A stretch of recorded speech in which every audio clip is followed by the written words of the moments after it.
Hey radioactives, I was looking around for the subject of my next video, and I realized it's staring me right in the face because I just finished reading actor Matthew Perry's memoir, Friends, Lovers, and That Terrible Thing.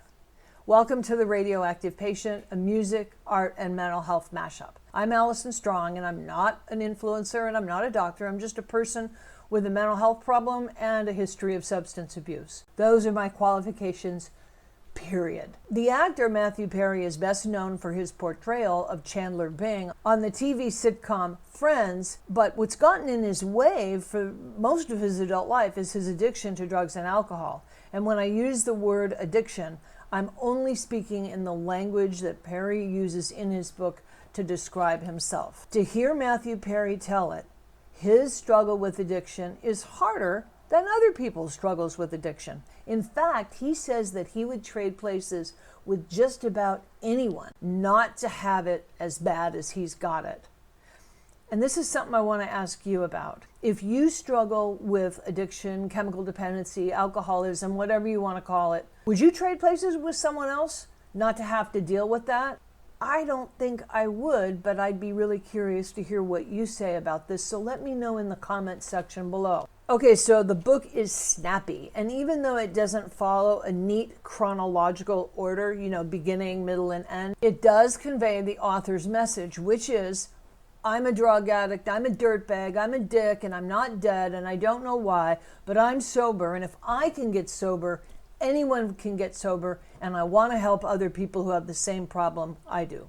That's noble, right? Here's what's crazy about why he didn't die. Matthew Perry says that he has had 65 major relapses. If you think about that, that means that he has made a serious effort to get clean via rehab, halfway house, going to meetings, going to different shrinks, more rehab, and told everyone in his life that he's getting clean, only to fall back in the pit and have his misery be on public display for all to see. And the reason that he thinks he isn't dead is that number one, he never shot heroin, and number two, he never stopped trying to get clean. Matthew Perry has had childhood trauma and has abandonment issues, which he'll tell you all about if you read the book. What I found most interesting was how he balanced his alcoholism and his work life when they started shooting Friends. This was back in 1994, during the last days of what they used to call must-see TV, when people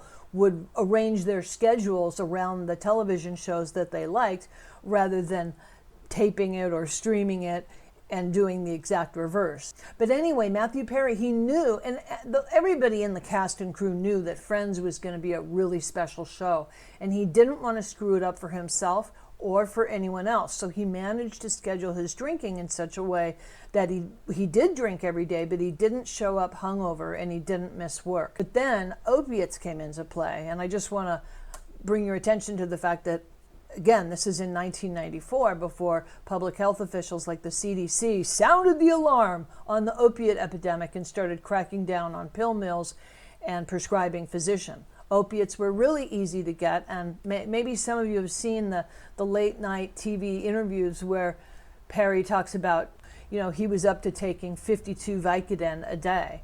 At one point in the book, he's talking about taking 1,800 milligrams of OxyContin.